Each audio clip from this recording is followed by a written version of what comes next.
Un régime nouveau, favorable à la France, à ses fils désolés ramena l'espérance, sans ramener à la liberté. Cependant, d'un tyran la tête abominable, teignit aussi de sang l'échafaud redoutable que ses proscriptions avaient alimenté.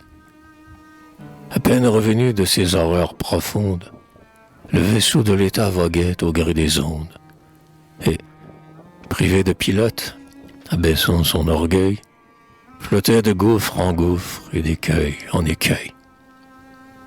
Un grand homme paraît. Il commande à la rage.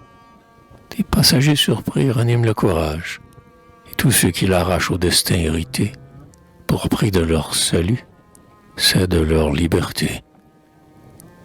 Brisant ces libertés, qui n'étaient plus qu'un rêve, sur le sceptre conquis il dépose son glaive.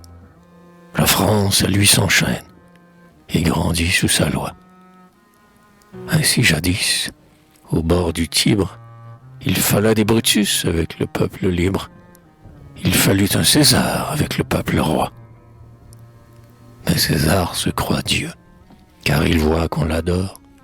Au point le plus sublime, il est trop bas encore. Il se trouve à l'étroit dans ses vastes états. Et pour laisser régner sa grandeur solitaire, il voudrait étreindre la terre. Dut-elle éclater dans ses bras. Pour parvenir au but où son orgueil aspire, pour couvrir l'attentat fait à la liberté, sur une autre divinité, il concentre l'amour des Français en délire. Au son du clairon belliqueux, ils accourent sous ses bannières. Partout ils vont audacieux, briguer ses faveurs meurtrières. Car pour prix d'un noble trépas, elle leur offre de la gloire.